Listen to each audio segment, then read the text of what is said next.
Hello students, welcome back to a new video for class 5। অর্থাৎ তোমরা যারা পঞ্চম শ্রেণীতে পড়ো তাদের জন্য রায় ও মার্টিন প্রশ্নবিচিত্রা 2026 থেকে আমাদের পরিবেশ বিষয়ে থার্ড ইউনিট টেস্টের জন্য যে মডেল 2 অর্থাৎ 2 নম্বর স্কুল আছে বারোয়ান টাউন স্কুল, তার সমস্ত প্রশ্নগুলো আলোচনা করব। পুরো ভিডিওটার সঙ্গে থেকো, আশা করি সবগুলো উত্তর পেয়ে যাবে এখান থেকে। প্রথমেই চলো একের দাগে যে সমস্ত প্রশ্ন আছে দেখে নিই। সঠিক উত্তরটি নির্বাচন করে বাক্যটি লিখতে বলেছে, অর্থাৎ মাল্টিপল চয়েস কোশ্চেন। প্রথমেই দেখো, সূর্য থেকে পৃথিবীতে আলো আসতে সময় লাগে কত সময় লাগে? 8 মিনিট সময় লাগে। ঠিক আছে। 1.2-এ দেখো, জীবাশ্ম জ্বালানি হলো একটা জীবাশ্ম জ্বালানির উদাহরণ কোনটা হবে? এখানকার মধ্যে কয়লা হবে সঠিক উত্তর। আয়লা হয়েছিল কত সালে? আয়লা হয়েছিল 2009 সালে। সঠিক উত্তর লিখবে 2009 সালে। 1.4-এ দেখো, মুখ্য জোয়ারের মূল কারণ হলো, মুখ্য জোয়ারের মূল কারণ কি? এখানকার মধ্যে সঠিক উত্তর হবে চাঁদের আকর্ষণ। 1.5-এ দেখো, ভূমিকম্পের দেশ বলা হয়, ভূমিকম্পের দেশ কাকে বলা হয়? জাপানকে বলা হয়।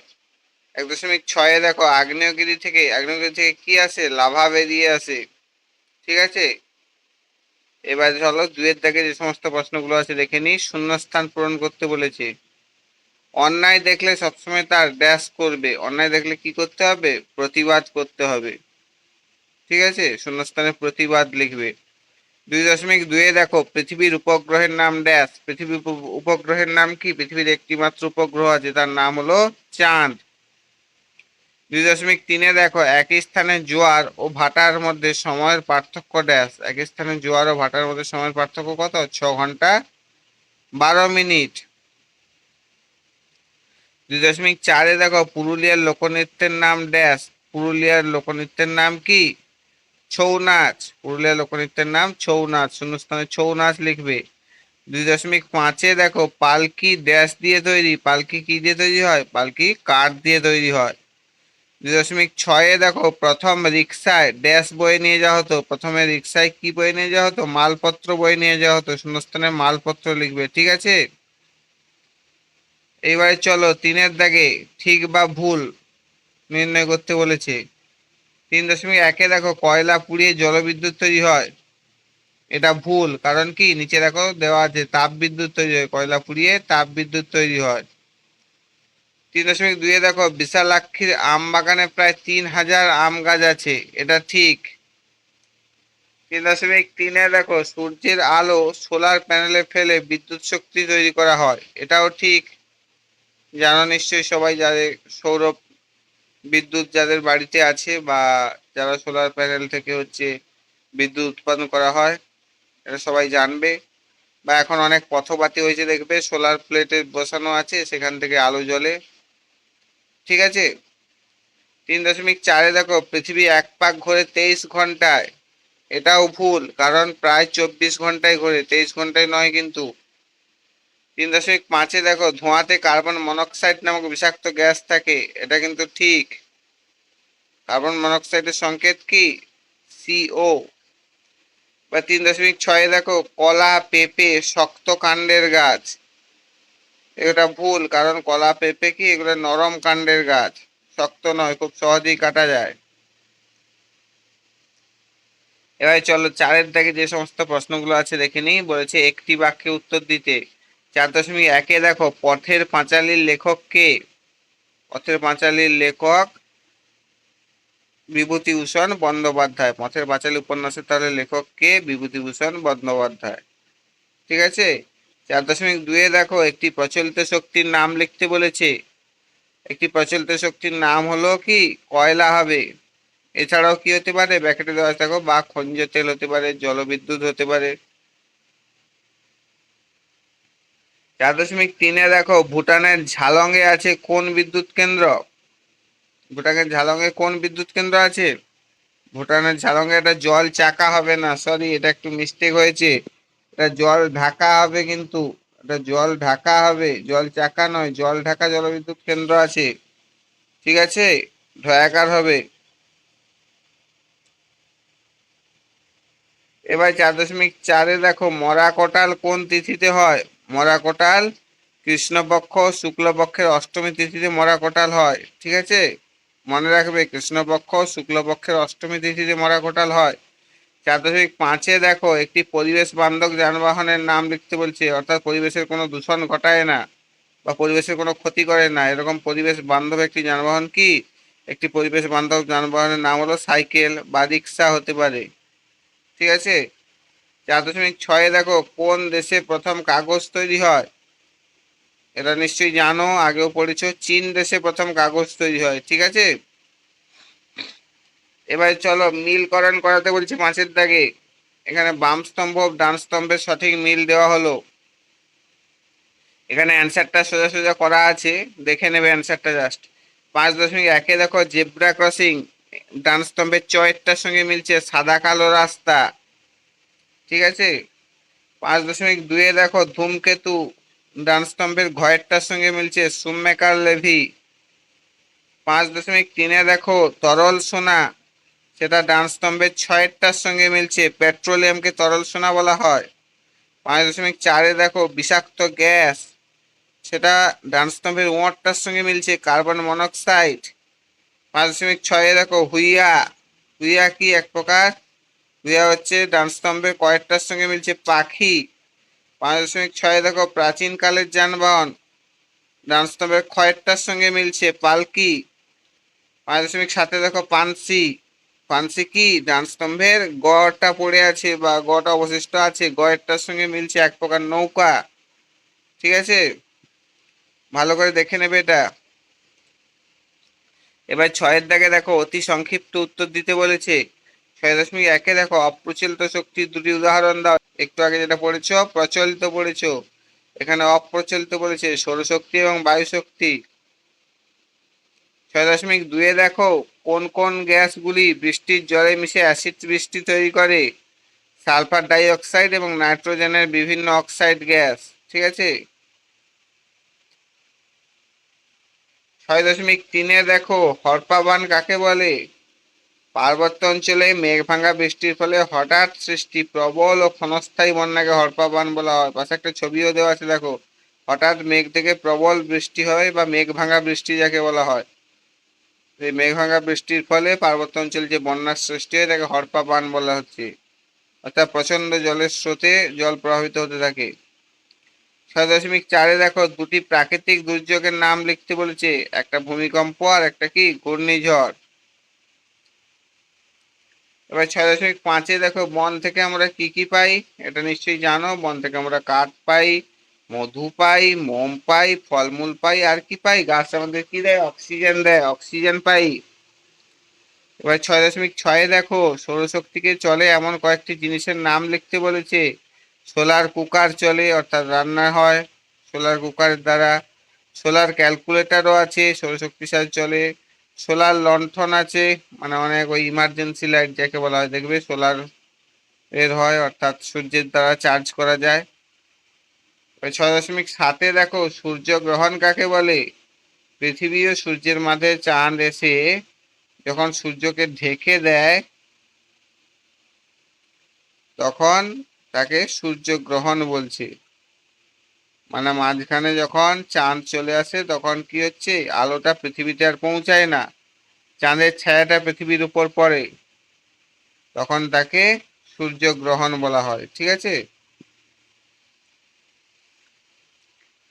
এবার 7.1 দেখো 7.1 দেখো কিভাবে চন্দ্রগ্রহণ হয় লিখতে বলেছে, বড় প্রশ্ন। পৃথিবী যখন সূর্য চাঁদের মাঝখানে থাকে এবং চাঁদ পৃথিবীর ছায়ায় প্রবেশ করে তখন তাকে চন্দ্রগ্রহণ বলা হচ্ছে। পাশে একটা ছবি দেওয়া আছে দেখো, দেখো এইখানে হচ্ছে সূর্য, এটা সূর্য আর এইটা পৃথিবী দেখতে পাচ্ছি, আর এদিকে কে আছে? এদিকে চাঁদ আছে। এগুলো চাঁদের বিভিন্ন অবস্থার ছবি একটা দেওয়া আছে। কেন দেওয়া আছে?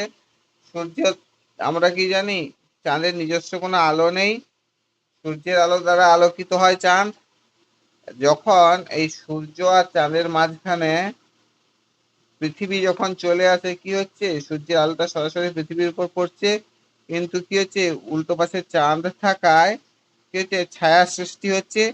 তখন কি হচ্ছে চাঁদকে কালো দেখাচ্ছে বা চাঁদের কোনো আলো দেখা যাচ্ছে না। তখন এর ফলে কি হচ্ছে? চন্দ্রগ্রহণ হচ্ছে, সেই ঘটনাটাকে আমরা চন্দ্রগ্রহণ বলছি। ঠিক আছে, একদম যদি সোজাসুজি থাকে তখন কি হচ্ছে? পূর্ণ ছায়া পড়ে, তখন পূর্ণগ্রাস চন্দ্রগ্রহণ হয়, অর্থাৎ পুরো চাঁদটাকেই দেখা যায় না। আর যদি উপচ্ছায়া অঞ্চলে থাকে, অর্থাৎ যদি পার্শ্ববর্তী অঞ্চল থাকে, তাহলে একটু একটু বা কিঞ্চিত আলো পৌঁছয় চাঁদে, তখন সেটা উপচ্ছায়া অঞ্চল থাকলে তাকে হচ্ছে কি হচ্ছে? অর্ধচন্দ্রগ্রহণ বলা হয়। ঠিক আছে, চলো নিচের চিত্রের ব্যাখ্যাটা দেওয়া আছে, দেখে নিই চলো। প্রথমে বলছে দেখো, সূর্যের আলো পূর্ণ ছায়া হয়, এখানে সূর্যের আলো পৌঁছায় না, এই অঞ্চলটা পূর্ণ ছায়া অঞ্চল, অর্থাৎ যেটা একদম সোজাসুজি থাকে পৃথিবীর। যদি চাঁদ থাকে তাহলে কি হচ্ছে? একদম ছায়া পৌঁছায় না। আর দেখো 2 নম্বর দেওয়া আছে উপচ্ছায়া, এখানে কি হচ্ছে? আংশিক ভাবে সূর্যের আলো পৌঁছাচ্ছে। এবারে সারসংক্ষেপটা চলো দেখে নিই। সূর্য, পৃথিবী, চাঁদ এক সরল রেখা অবস্থান করে। প্রথমে সূর্য থাকে, তারপর পৃথিবী থাকে, তারপর চাঁদ থাকে। এবং চাঁদ এবং পৃথিবীর পূর্ণচ্ছায়া বা উপচ্ছায়ায় প্রবেশ করলে চন্দ্রগ্রহণ হয়ে থাকে, যেটা বললাম।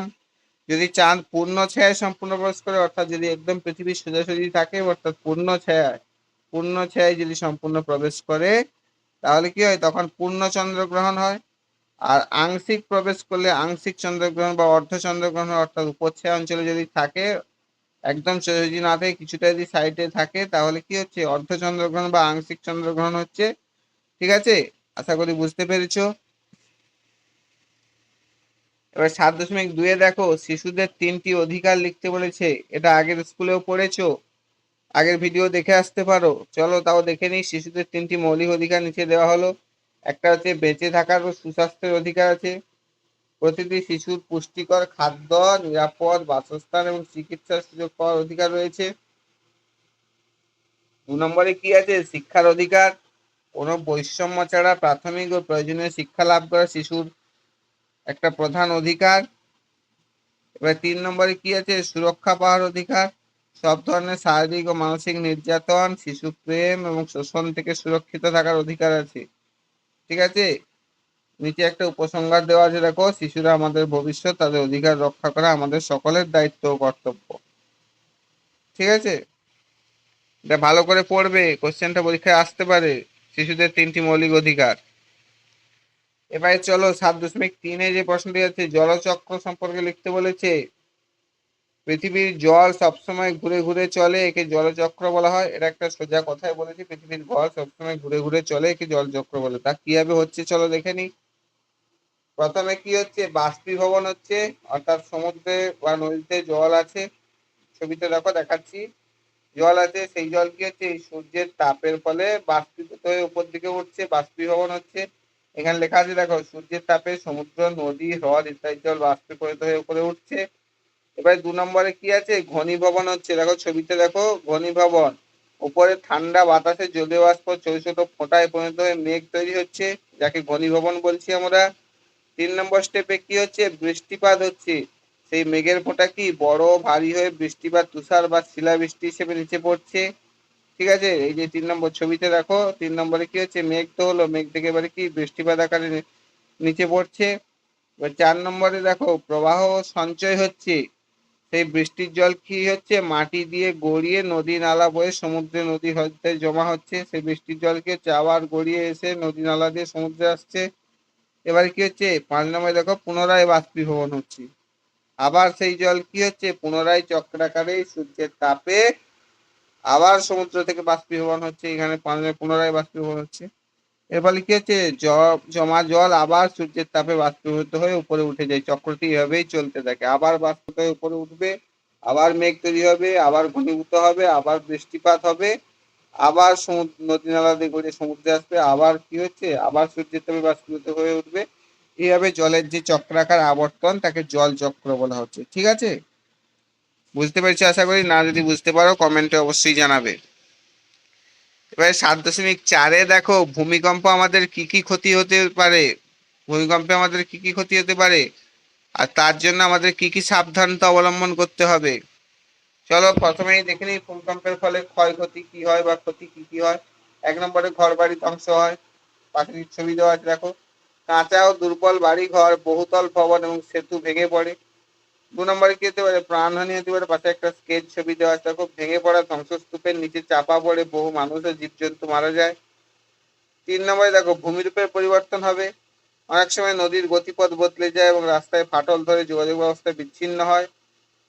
4 নম্বরে কি হয়, অন্যান্য বিপর্যয় দেখা যায় কি কি, যেমন বৈদ্যুতিক খুঁটি উপড়ে গিয়ে শর্ট সার্কিট থেকে আগুন লাগতে পারে, পাশে কিছু ছবি দেওয়া আছে দেখো। পাহাড়ি এলাকায় ধস নামতে পারে, এগুলো হচ্ছে ভূমিকম্পের ফলে ক্ষতি হয়। আমাদের কি অবলম্বন, মানে আমাদের কি কি হচ্ছে সাবধানতা অবলম্বন করতে হবে, দেখো অবলম্বনযোগ্য সাবধানতা দেওয়া আছে। 1 নম্বরে দেখো ঘরের ভেতরে থাকলে কি করতে হবে, টেবিল ডেস্ক বা খাটের নিচে আশ্রয় নিতে হবে এবং হাত দিয়ে মাথা ঢেকে রাখতে হবে, ঠিক আছে। 2 নম্বরে দেখো পাশে একটা ছবি দেওয়া আছে, লক্ষ্য করবে কিন্তু। 2 নম্বরে দেখো ঘরের বাইরে থাকলে কি করতে হবে, বহুতল ভবন, বৈদ্যুতিক খুঁটি, বড় গাছ ও ফ্লাইওভার থেকে দূরে কোনো ফাঁকা জায়গায় দাঁড়াতে হবে, যেমন ছবিতে দেওয়া আছে। 3 নম্বরে দেখো ভূমিকম্পের সময় কি করতে হবে, আতঙ্কিত না হয়ে শান্ত থাকতে হবে এবং বহুতল ভবন থেকে নামার জন্য লিফট ব্যবহার না করে সিঁড়ি ব্যবহার করতে হবে, ঠিক আছে। লিফট ব্যবহার করা যাবে না, কারণ অনেক সময় লিফট যদি বিদ্যুৎ সংযোগ বিচ্ছিন্ন হয়ে আটকে পড়ে তাহলে সেখানে মানুষের প্রাণ নাশের বা মারা যাওয়ার সম্ভাবনা থাকে, ঠিক আছে। এবার 4 নম্বরে পূর্ব প্রস্তুতি, ঘরের ভারী আসবাবপত্র দেওয়ালের সাথে ভালো করে আটকে রাখতে হবে এবং একটি জরুরি ফার্স্ট এড বক্স এবং শুকনো খাবার মজুদ রাখতে হবে, অর্থাৎ চিকিৎসার জন্য বা ছোটখাটো চিকিৎসার জন্য ফার্স্ট এড বক্স রাখতে হবে, যার মধ্যে কি থাকবে, তুলো, কাঁচি, গজ কাপড়, ডেটল, ব্যথার ওষুধ, মলম এটসেট্রা রাখতে হবে। আর শুকনো খাবার রাখতে হবে, যাতে কোনো সমস্যা হলে খাবারটা পাওয়া যায়, জলটা রাখতে হবে সঙ্গে। পাশের ছবিটা দেওয়া আছে দেখবে, ঠিক আছে। এগুলা পড়বে ভালো করে, পয়েন্ট পয়েন্ট আকারে দেওয়া আছে ছবি দিয়ে, ছবিগুলো দেখে মনে রাখবে, মনে থেকে যাবে। এবার 7.5-এ চলো, সুন্দরবন কোন কোন উদ্ভিদ ও প্রাণী পাওয়া যায়, সুন্দরবনে কোন কোন উদ্ভিদ ও প্রাণী পাওয়া যায়। সুন্দরবন বিশ্বের বৃহত্তম ম্যানগ্রোভ বন, এখানে লোনা জল, কাদা মাটি এবং জোয়ার ভাটার প্রভাবে বিভিন্ন প্রজাতির উদ্ভিদ ও প্রাণী পাওয়া যায়। প্রধান উদ্ভিদ গুলো চলো দেখে নিই কি কি আছে। সুন্দরী আছে 1 নম্বরে, ছবি দেওয়া আছে দেখো। 2 নম্বরে আছে গেওয়া, ছবি দেওয়া আছে দেখো। 3 নম্বরে সরি 3 নম্বরে আছে দেখো গরান। 4 নম্বরে আছে দেখো গোলপাতা। 5 নম্বরে আছে দেখো কেওড়া, ঠিক আছে। এই কেওড়া গাছের ছোট ছোট ফল হয় কিন্তু অনেকটা ওই কেমন দেখতে, টক কুল যে হয় তার মতো। এগুলা দিয়ে টক রান্না করে খায় কিন্তু এখানকার যারা বসবাস করে, এমনকি শহরের দিকে কেওড়া ফল বিক্রি হয়, ঠিক আছে। এখানকার প্রধান প্রাণী দেখো কি কি আছে, রয়্যাল বেঙ্গল টাইগার আছে, চিত্রা হরিণ আছে, নোনা জলে কুমির থাকে, মেছো বিড়াল থাকে, বুনো শুয়োর থাকে, বিভিন্ন প্রজাতির সাপ থাকে যেমন কিং কোবরা, নানা রকমের পাখি থাকে যেমন ঈগল থাকে, বক থাকে, মাছরাঙা থাকে, সারস জাতীয় পাখি থাকে এটসেট্রা। আর নিচে একটা ইন্ট্রোডাকশন দেওয়া আছে, ইন্ট্রোডাকশন বললাম সরি, উপসংহার দেওয়া আছে দেখো। এই উদ্ভিদগুলি নোনা জলে বেঁচে থাকতে পারে, সুন্দরবনের পরিবেশকে স্থিতিশীল রাখে এবং বিভিন্ন প্রাণীর আশ্রয়স্থল ও খাদ্যের যোগান দেয়। অর্থাৎ এই সকল প্রাণীরা এই উদ্ভিদগুলোকে কেন্দ্র করেই আশ্রয় পায় এবং বেঁচে থাকে, ঠিক আছে। এটা ভালো করে পড়বে, ছবি দেওয়া আছে, ছবি দেখে দেখে মনে রাখবে। এতটুকু পর্যন্তই, ভালো করে দেখবে। আর এখানে একটা পেজ আমি অ্যাড করেছি, মডেল 1 অর্থাৎ 1 নম্বর স্কুলে কিছু মিস্টেক আমার হয়েছে, তার জন্য খুবই সরি। প্রথমে 1 নম্বর মিস্টেক দেখো, মিস্টেক 1, 1.2 একের দাগের 1.2 একটা কোশ্চেন ছিল, পৃথিবীর চারিদিকে একবার প্রদক্ষিণ করতে চাঁদের কত সময় লাগে, প্রায় 27.5 দিন সময় লাগে। ওইখানে অ্যান্সারটা ঠিক ছিল, বাট আমি মুখে একটু ভুলবশত 750 দিন বলে ফেলেছি, ওইটা 27.5 দিন হবে, ঠিক আছে। অ্যান্সারটা কিন্তু ঠিক ছিল, একটু দেখে নেবে যদি শুনে থাকো ভুল করে। আর 2 নম্বর একটা মিস্টেক হয়েছিল, মিস্টেক ঠিক নয়, এটা কোশ্চেন, রাস্তায় বেরোলে তুমি কি কি সাবধানতা অবলম্বন করবে। ফুটপাত না থাকলে রাস্তার ডান দিক দিয়ে সাবধানে চলবে, এরকম একটা পয়েন্ট ছিল 2 নম্বর পয়েন্টে অ্যান্সারে। এটা ডান দিক দিয়ে হবে না কিন্তু, এটা কোন দিক দিয়ে হবে, এটা বাম দিক দিয়ে হবে, ঠিক আছে। এটা একটু করে নেবে, কারণ আমাদের ওয়েস্ট বেঙ্গল বা ভারতের ক্ষেত্রে এটা বাম দিক দিয়ে হবে। এটা যদি বিদেশের কোনো জায়গায় হয়ে থাকে বা ফরেন কান্ট্রি গুলো যদি হয়ে থাকে তখন ডান দিক দিয়ে চলা হয়, ঠিক আছে। আমাদের ইন্ডিয়ার ক্ষেত্রে কিন্তু বাম দিক দিয়ে হবে। এই দুটো মিস্টেক ছিল, একটু মিলিয়ে নেবে। থ্যাংক ইউ, অনেক অনেক ধন্যবাদ পুরো ভিডিওটা দেখার জন্য মনোযোগ সহকারে। আর যদি ভালো লেগে থাকে অবশ্যই একটা লাইক করে দিও আর বন্ধুদেরকে শেয়ার করো। কোনো কিছু বুঝতে না পারলে বা কোথাও জানার থাকলে অবশ্যই কমেন্টে জানিও। আর সাবস্ক্রাইব করতে ভুলবে না কিন্তু। সাবস্ক্রাইব করে বেল আইকনটা প্রেস করে দেবে যাতে পরবর্তী ভিডিওগুলো খুব তাড়াতাড়ি পেয়ে যাও। Thank you.